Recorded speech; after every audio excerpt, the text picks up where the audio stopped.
วัดนั่นแหละเรากลัวในวัดเราอ่ะ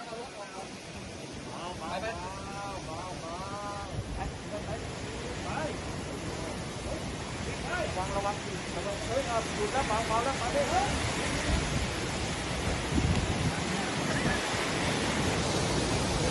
เนี่ยเรามาชอบเป็นร้อยหลัง